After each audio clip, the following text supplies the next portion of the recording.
और गणेश हमारे साथ लाइव जुड़ चुके हैं। गणेश, देखिए जेएनयू जहां पर हर बार ऐसी तस्वीरें देखने को मिलती है, नफरती एजेंडे की जो तस्वीरें हैं वो बार बार जेएनयू से निकलकर सामने आती है। और एक बार फिर से वक्फ कानून को लेकर यहां पर देखिए जो छात्र हैं वो किस तरीके से प्रदर्शन कर रहे हैं। सवाल ऐसे में ये उठता है कि क्या वाकई में ये छात्र हैं या फिर सियासी कार्यकर्ता?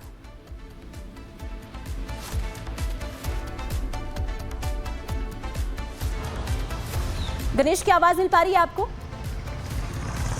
देखिए, जेएनयू में विरोध की तस्वीर ये कोई नई नहीं है। जेएनयू के अंदर कोई भी, देश के अंदर कोई भी ऐसा काम होता है तो जेएनयू में विरोध की तस्वीर जरूर देखनी पड़ती है। अब जिस तरीके से वक्फ को, जो वक्फ संशोधन विधेयक जो सदन से पारित होने के बाद, राष्ट्रपति से मंजूरी मिलने के बाद अब कानून का रूप ले चुका है, लेकिन जेएनयू में इसको लेकर विरोध प्रदर्शन है वो शुरू हो चुका है। अलग अलग छात्र संगठनों ने कल प्रदर्शन किया। इस दौरान उन्होंने वक्फ संशोधन जो कानून बन चुका है उसकी प्रतियां भी जलाई। साफ तौर से यहाँ पर आपको बता दें, जो प्रदर्शनकारी छात्र थे अलग अलग संगठनों के, उनका साफ तौर से एक शब्द कहना था कि सरकार मुस्लिमों के हक को छीन रही है, मुस्लिमों की चीज़ों को छीनना चाहती है, सरकार उनकी संपत्ति को छीनना चाहती है। बल्कि वक्फ संशोधन जो विधेयक बना, कानून बन चुका है, उसमें कहीं पर भी नहीं है कि किसी की चीज़ को नुकसान पहुंचाया जाएगा, किसी के हक को छीना जाएगा। बल्कि उसमें तो साफ तौर से सरकार कह रही है कि जो अब तक जिसको मुसलमानों को जो उसका हक नहीं मिलता था उसको बराबर उसका हक दिया जाएगा। अब ऐसा नहीं होगा कि किसी भी संपत्ति को कह दिया जाएगा कि ये वक्फ की संपत्ति होगी। सरकार लगातार समझाने की भी कोशिश कर रही है, लेकिन विपक्ष हो या जेएनयू के जो छात्र संगठन, जो छात्र। बिल्कुल सवाल गए गणेश, बहुत शुक्रिया तमाम जानकारी के लिए। तो देखिए किस तरीके से वक्फ कानून को लेकर अब जेएनयू में भी छात्र प्रदर्शन करते हुए नजर आ रहे हैं। बहरहाल अब बात करेंगे वक्फ कानून को लेकर। अब जो याचिका है वो सुप्रीम कोर्ट तक पहुंच गई, यानी कि सुप्रीम कोर्ट में याचिका लगाई गई है। किस किस ने याचिका लगाई है आगे आपको देंगे पूरी जानकारी। मुसलमानों पे हमला बंद करो, बंद करो, बंद करो। चला है चलेगा, चला है चलेगा। ये बिल जो है अनकॉन्स्टिट्यूशनल है कि इस बिल को रिजेक्ट किया जाए। तो देखिए वक्फ कानून को लेकर घमासान किस तरीके से मचा हुआ है ये हम लगातार दिखा रहे हैं। इस बीच बड़ी खबर आपको बता दें, कोर्ट में इसको लेकर अर्जी दायर की गई है। कानून के खिलाफ अब तक 6 याचिकाएं दाखिल की जा चुकी है। कानून को रद्द करने की मांग यहाँ पर सीधे जिसको लेकर याचिकाएं दी गई। कांग्रेस, आम आदमी पार्टी, एआईएमआईएम नेताओं की याचिकाएं सामने आई है। अरशद मदनी ने दाखिल की है याचिका, यानी कि देखिए कुल संख्या जो है याचिकाओं की अब 6 है और 6 याचिकाएं दाखिल की जा चुकी है इस कानून के विरोध में। कानून के खिलाफ अब तक 6 याचिकाएं जो है वो कोर्ट में दाखिल की जा चुकी है, यानी कि सुप्रीम कोर्ट तक का जो है दरवाजा खटखटाया जा चुका है। वक्फ कानून को लेकर के किस तरीके से घमासान मचा हुआ है ये लगातार हम दिखा रहे हैं। The bill is passed.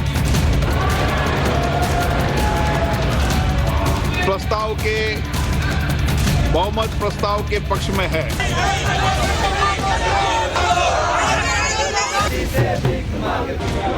The bill is passed. वक्फ संशोधन विधेयक के कानून बनते ही अब वक्फ बोर्ड को 6 महीने के भीतर अपनी वक्फ संपत्ति की सही जानकारी देनी होगी। वक्फ बोर्ड को अपनी संपत्ति को सेंट्रल डेटाबेस पर रजिस्टर करना होगा। 6 महीने के भीतर अपनी प्रॉपर्टी का पूरा ब्यौरा पोर्टल पर अपलोड करना होगा। लेकिन वक्फ संशोधन बिल के कानून बनने के बाद भी इस पर सियासत हो रही है।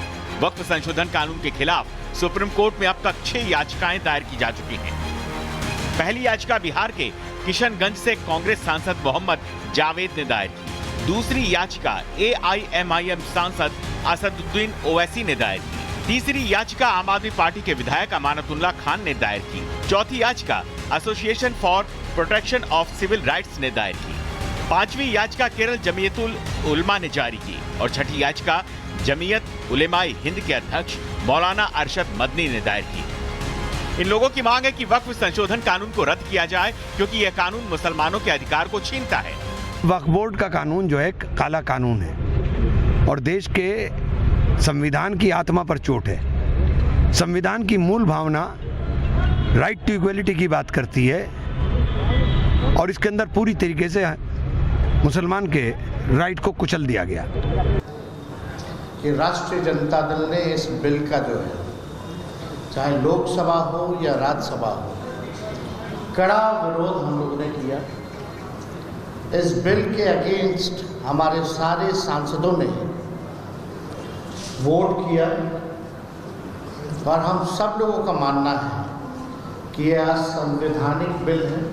सरकार बनेगी इंडिया गठबंधन की, तो जो बिल में इन्होंने बिल पास किया है जो संविधान के विरुद्ध है, संविधान के विरुद्ध है, ऐसे बिल को मॉडिफाई करेंगे, ऐसे बिल को खारिज करेंगे हमारी सरकार जब आएगी इंडिया गठबंधन की। अब बहुविकल्पीय सवाल ये है, जो बिल लोकसभा और राज्यसभा में पास हुआ, जिसे राष्ट्रपति ने खुद मंजूरी दी, जिस बिल ने कानून का रूप ले लिया हो, क्या उस कानून को सुप्रीम कोर्ट रद्द कर सकता है?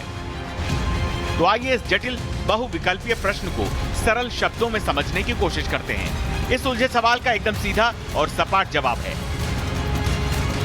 हाँ, देश की सबसे बड़ी अदालत सुप्रीम कोर्ट के पास ये ताकत है कि वो इस कानून को रद्द कर सकता है। लेकिन समझने वाली बात यह है कि ऐसी स्थिति तब बनेगी जब ये साबित हो जाए कि वक्फ संशोधन कानून से संविधान को चुनौती दी गई है और ये कानून संविधान के कानून को चैलेंज कर रहा है। अब आपके मन में हिचकोले मारता सवाल होगा कि क्या सुप्रीम कोर्ट फिर वक्फ संशोधन कानून को रद्द कर देगा? तो इसका जवाब है कि वक्फ संशोधन कानून के रद्द होने की गुंजाइश नहीं के बराबर है। ऐसा इसलिए क्योंकि बिल जल्दबाजी में संसद में पास नहीं हुआ।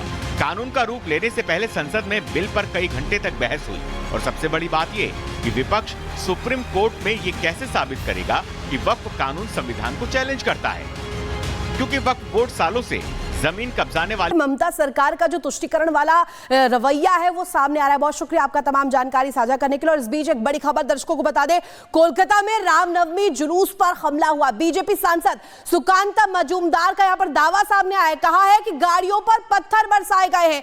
ये बड़ी खबर आपको बता दें कि किस तरीके से यहां पर सुकांता मजूमदार की तरफ से जानकारी दी गई और ये जानकारी निकलकर सामने आई। बढ़ेंगे आगे और बात करेंगे वक्फ को लेकर के मचे संग्राम को लेकर। जेएनयू में वक्फ के पर सियासी प्रदर्शन देखने को मिल रहा है। वक्फ कानून की प्रतियां जलाकर प्रदर्शन किया गया। वामपंथी जो छात्र है उन्होंने कानून वापस लेने की सीधे सीधे मांग रख दी है।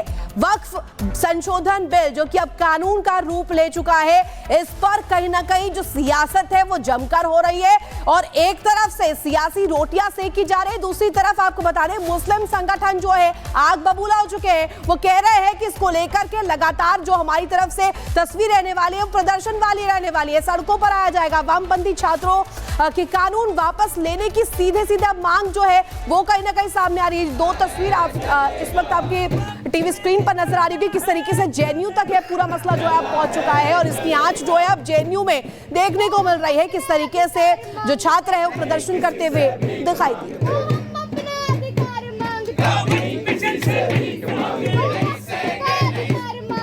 ये बिल जो है अनकॉन्स्टिट्यूशनल है, संविधान के जो मूल धारणा है